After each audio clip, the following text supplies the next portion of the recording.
7,000 साल पहले श्री राम अवतरित नहीं हुए थे।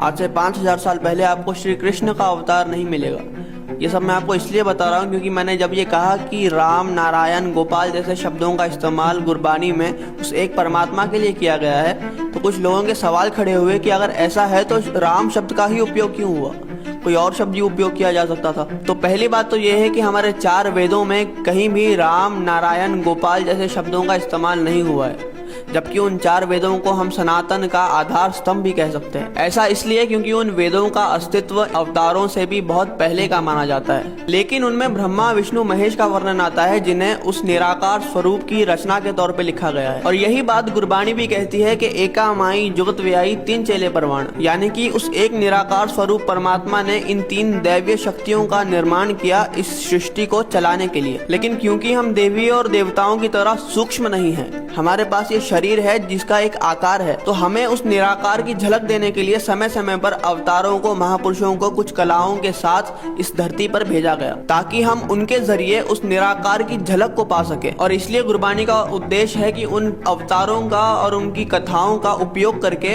हमें उस निराकार से जोड़ा जा सके। इसलिए जब आप गुरबानी में राम, नारायण, गोपाल जैसे शब्दों को पढ़ते हो या उन कथा कहानियों को पढ़ते हो जो उन अवतारों से रिलेटेड है, तो इसका मतलब ये बिल्कुल नहीं है कि गुरबानी में उन अवतारों को पूजा जा रहा है। इसका मतलब ये है कि हमें उन दैवीय शक्तियों के जरिए उस निराकार से, उस परमात्मा से जोड़ने की कोशिश की जा रही है। और ये वही निराकार स्वरूप परमात्मा है जिसे हमारे वेद, पुराण बार बार दोहराते रहते हैं। इसलिए अगर आप उस निराकार स्वरूप को कृष्ण कहकर, राम कहकर, अल्लाह कहकर, वाहिगुरु कहकर बुलाते हो तो इसमें कुछ गलत नहीं है। लेकिन अगर आप ये बोलोगे क्योंकि हम इस नाम से बुलाते हैं तो सारी दुनिया को भी इसी नाम से बुलाना पड़ेगा, तब इस अद्वैत से द्वैत का निर्माण होगा और हम एक दूसरे की मान्यताओं को गलत साबित करने में अपना जीवन गवा देंगे। हाथ कुछ नहीं आएगा, क्योंकि चाहे आप उसे किसी भी नाम से, किसी भी स्वरूप में पुकारे, अंत में तो वह एक ही है।